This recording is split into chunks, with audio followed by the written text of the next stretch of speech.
Bonjour aux lecteurs de notre chaîne YouTube et au monde du forum de rcmac.com. Alors on se retrouve pour la, je crois, c'est 6e vidéo. Hein.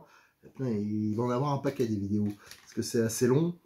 Sur le montage du CRX2. Donc là c'est la version 504 pick-up, hein, que moi perso je trouve superbe. Et j'essaye en même temps de faire les petites modifs habituelles, un changement de visserie, des trucs comme ça, vous faire un peu des tutos pour ceux qui voudraient suivre l'exemple. Alors là, on arrive à l'étape D. Donc là, on va consacrer cette vidéo uniquement au montage des amortisseurs. Alors c'est des amortisseurs un peu particuliers qu'on connaissait. Hein. D'ailleurs, j'en avais vu chez Cyril déjà, il en a comme ça, des amortisseurs de ce type, de plusieurs longueurs qu'on peut adapter sur les crawlers. L'avantage, c'est que ça, il n'y a pas le ressort extérieur. Donc c'est beaucoup plus réaliste. C'est pour ça qu'ils l'ont mis. D'ailleurs, quand on regarde la boîte, c'était des ressorts extérieurs. Parce que je pense que la voiture qu'ils avaient fait en photo, hein, c'était le proto. Donc c'était pas tout à fait la même voiture. Il y a eu quelques évolutions. Ces amortisseurs-là, alors déjà, j'ai tout dans la petite boîte. J'ai pris le petit pot de graisse qui va bien, hein, graisse spéciale pour les joints, pour le montage des amortisseurs. Et vous avez plusieurs jeux de ressorts. Ça, des ressorts, il y en a. Il y a 3 pochettes.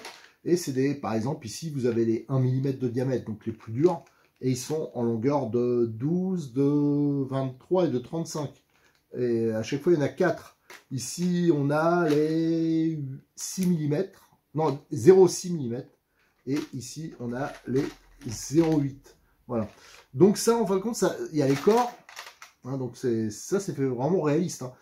Et d'après ce que j'ai compris, hein, parce que j'avoue, j'ai pas trop regardé la notice pour ça, hein, je découvre en même temps que vous.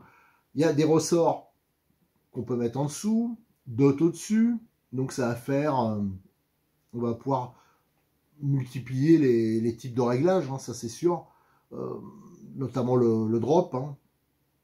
Mais voilà, ce qui m'intrigue un peu, c'est que ce qui m'interroge un peu, alors je sais qu'en crawler, on s'embête pas toujours trop avec ça, parce que de certaines voitures, des fois c'est un peu bizarre, mais c'est ça qui marche, hein. Mais c'est tout mou, ça remonte pas, et j'en ai vu qui marchaient super bien comme ça, mais je trouve que c'est pas hyper réaliste. Alors moi ce que je veux c'est un truc réaliste.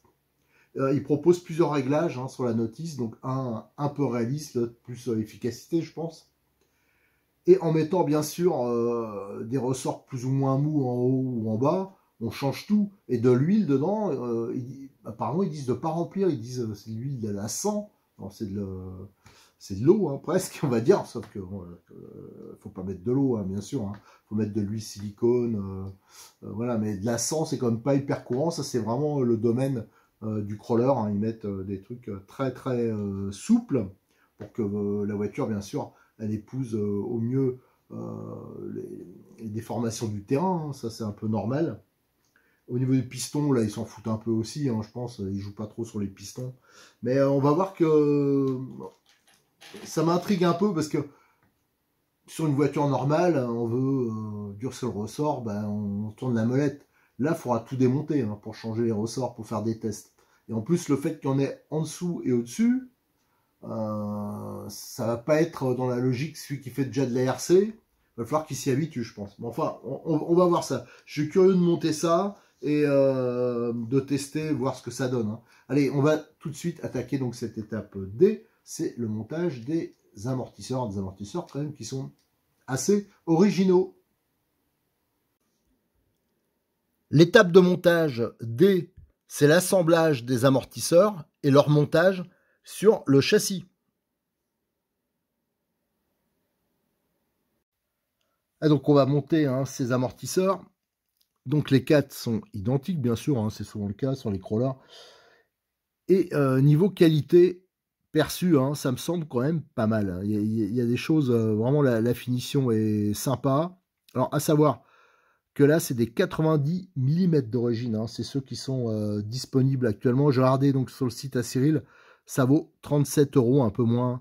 Les 4 Donc c'est vraiment pas cher, hein. C'est quand même des prix tout à fait raisonnables. On aimerait bien avoir ces tarifs-là en tout terrain à 8e par exemple. Là c'est loin de cas, hein. Des fois pour deux amortisseurs, il y en a déjà pour 80 €, ça arrive, hein.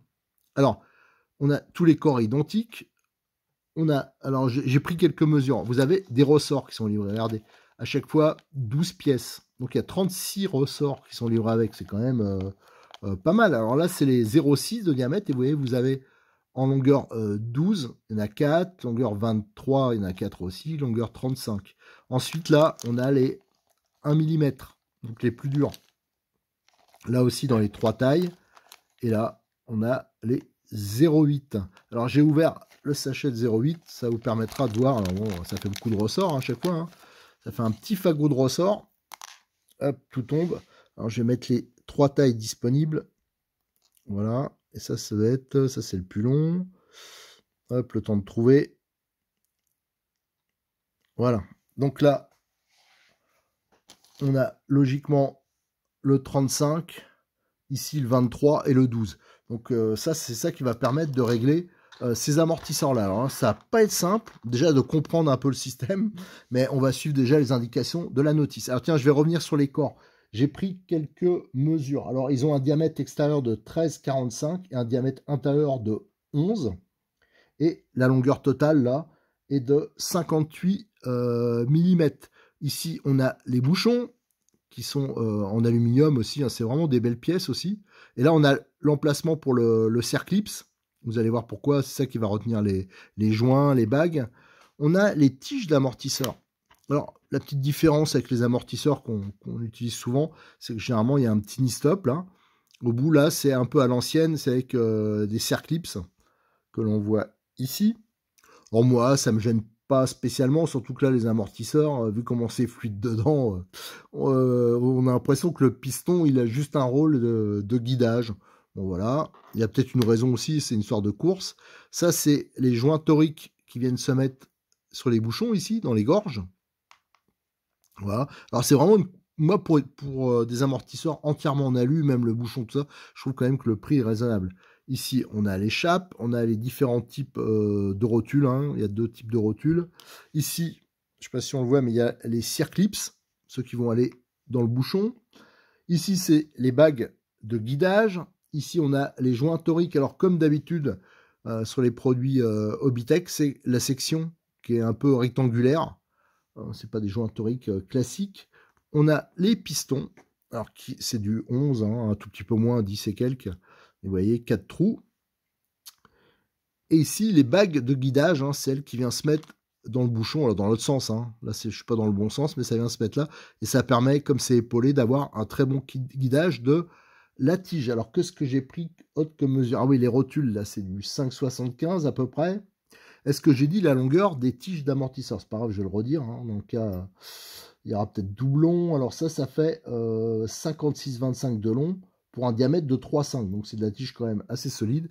Et les pistons, donc j'ai dit, c'est un peu moins, c'est 10,80 à peu près. Et il y a une épaisseur de 2,5. Voilà, on a fait un peu le tour hein, au niveau technique, c'est-à-dire au niveau les caractéristiques. Maintenant, on va pouvoir attaquer le montage et on va commencer par les bouchons. Hein. Donc là, il va y avoir un empilement. En premier, il va y avoir la bague. Alors d'ailleurs, j'ai vu que, faudra que je regarde avec quoi je vais enfoncer ça parce que, alors je vais regarder avec ça parce que je vois que c'est pile poil, c'est juste un peu. Donc ça se met, en fin de compte, il faut quelque chose qui rentre. Ouais, en fin de compte, j'ai pas un gros choix. Non, il n'y a que ce côté-là qui va rentrer dedans. Et pour essayer de guider ça, et c'est pas évident. Alors je vais essayer comme ça de guider la première partie. Et ah si, là c'est rentré, voilà. En l'aidant un peu, en guidant avec la tige. Et après, c'est là qu'on va mettre l'empilement de joints et de bagues. Alors pour ça, c'est vrai que j'ai pas parlé des huiles. Eux, ils préconisent de la 100. Alors, j'ai un peu regardé, toujours sur le site de Cyril, hein, de X34. Moi, je vous conseille de prendre un bidon d'huile Optima, parce que c'est des grands bidons, c'est de la qualité.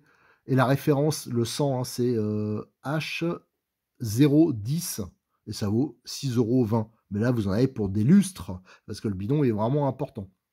Ensuite, après, il y a les graisses. Alors, moi, pour l'instant, j'utilise celle-ci. Hein, c'est de la graisse pour les joints. Hein. Alors ça sert pour plein de trucs. Vous voyez, ça fait plus d'1 an que j'ai ouvert. Et il m'en reste encore des tonnes. Hein, donc, c'est pas des investissements... c'est des investissements à long terme, comme on dit. Et ça permet vraiment de faire des montages sympas au niveau des amortisseurs. Mais pas que. Je m'en sers aussi sur les joints de diff. Dès qu'il y a des joints un peu type torique. Alors ça, c'est la version sismique. Alors pareil, j'ai regardé sur le site à Cyril, hein, la référence H009, ça vaut 5,80. Mais il y en a une autre que j'ai testée et qui est vraiment pas mal aussi et qui est un peu moins chère, c'est la Tornado. Alors ça, j'en ai pas parce que je l'ai prêté à un pote, mais j'ai regardé sur le site à Cyril, ça c'est la référence J17007 et ça vaut 4,80. Donc on gagne 1 euro, le pot est un peu plus petit. Mais je vous dis, il y a vraiment, on utilise vraiment très très peu hein, de cette graisse pour le montage. Alors tiens, je n'avais pas prévu de le faire tout de suite, mais voilà, on va le faire comme ça. Alors je prends mon petit joint. Alors eux, bizarrement, j'ai l'impression qu'ils font un empilement. Il faudrait que je compte le nombre de joints qui sont livrés avec. Mais j'ai l'impression qu'ils mettent 2 joints toriques et une bague. Voilà, donc eux, ils font comme ça. Alors hop, je le mets. Voilà. Hop. Ensuite, ils mettent un deuxième joint torique. Voilà. Et ils mettent la bague. Je lève un peu parce que je me suis déjà aperçu que bizarrement, ça fait toujours la mise au point vers le haut. Je sais pas pourquoi. Hop. Voilà. Et on ferme comme ça. Et là, on va pouvoir mettre le fameux Cerclips. Alors là, je sais pas si je vais réussir à le mettre. Surtout que j'ai pris aucun outil avec moi. J'avais prévu d'arrêter la vidéo, faire mes petites photos. Et on va mettre le Cerclips. Bon, ça, il me faut un petit tournevis. Donc, voilà, on le met comme ça et on s'assure. Mais tant que j'arrive à le mettre à la main, comme ça, bon, j'y arriverai pas. Donc, je vais aller chercher un petit tournevis pour l'enquiller. Mais, et en même temps, je vais vérifier, parce que c'est vrai que je me suis lancé à mettre les joints, mais j'ai pas vérifié l'ordre.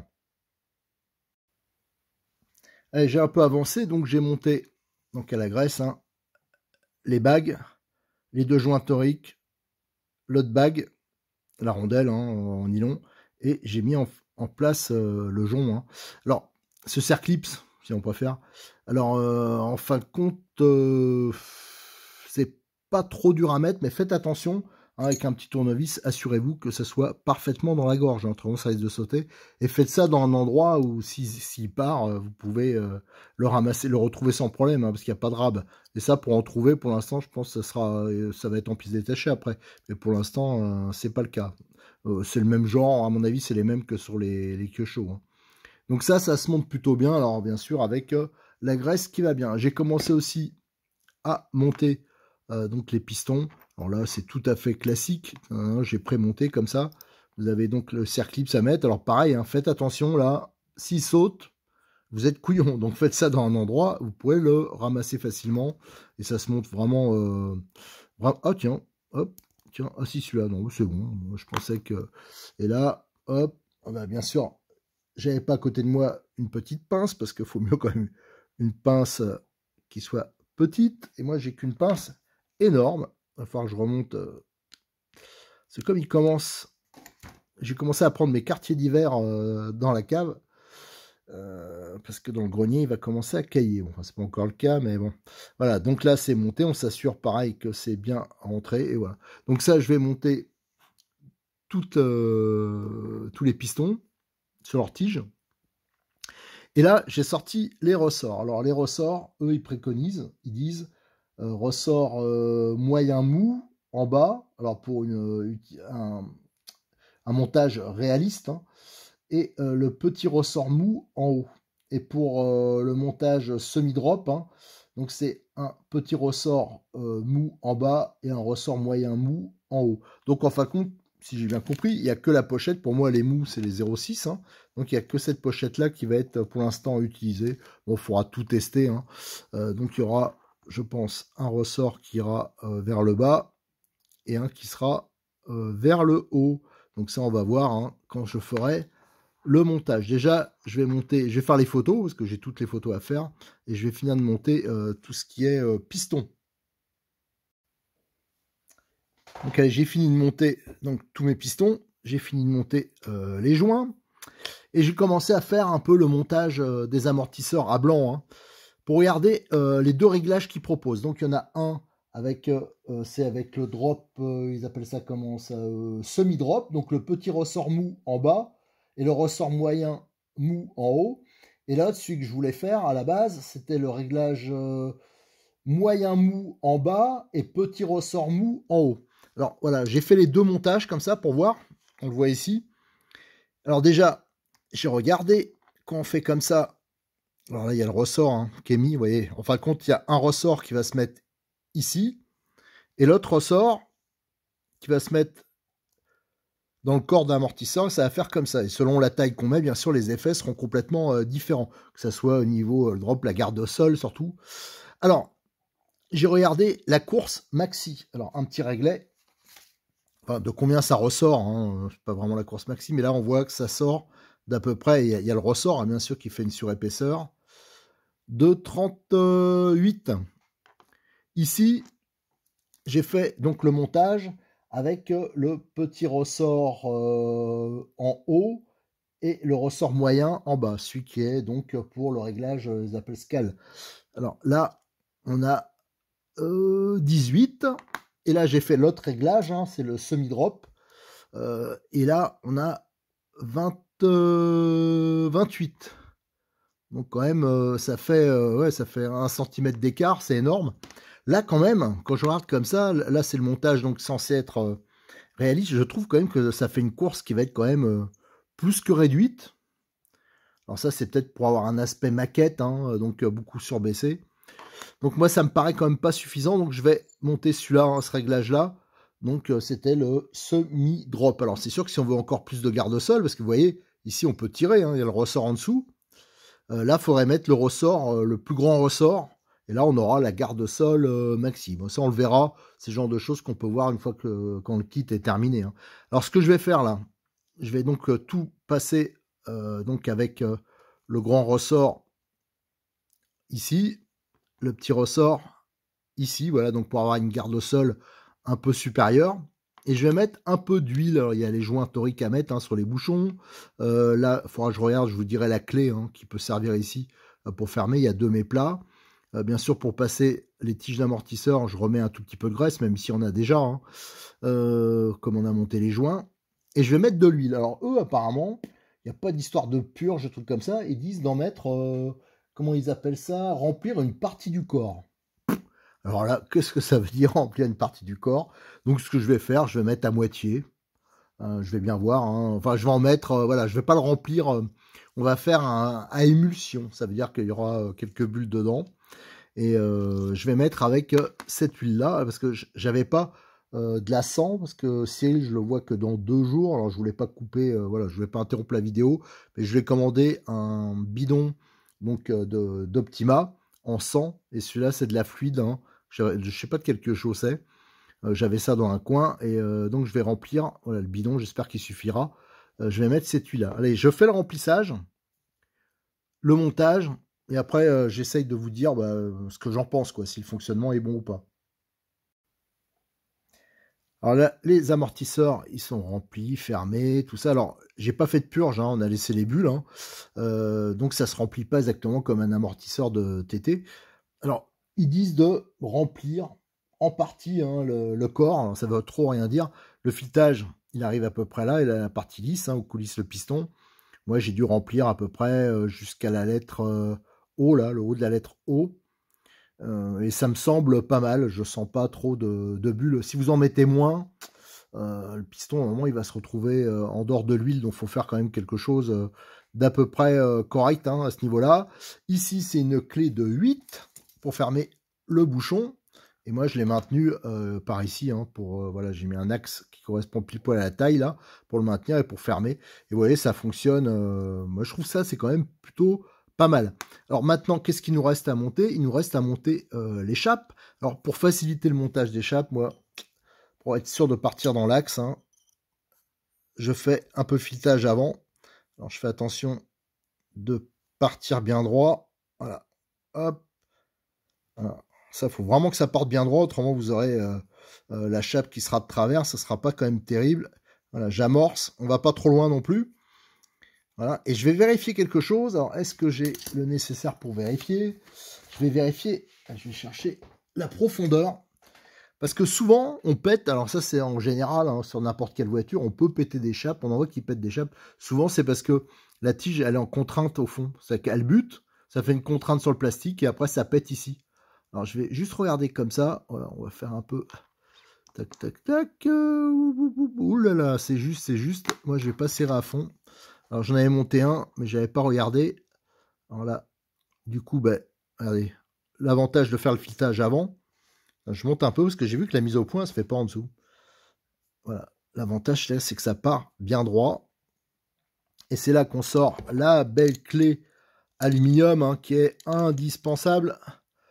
Voilà, quand on fait de la RC. Et je vais donc pas serrer au taquet. Et je vais le mettre là, voilà, à peu près là. Et après, quand je les aurai tous montés, ben, je vais faire les autres, j'avais déjà préparé, hein, j'avais déjà amorcé le filetage. Et après, on fera une mesure de cote, bien que, il faut bien avouer, sur un crawler, le réglage, il n'a pas besoin d'être aussi précis que sur un TT1 8e ou une piste ou voilà, toutes les autres sortes de voitures. Mais on va quand même essayer de soigner ça. Ah, les poils de chat, mais il m'en fout partout.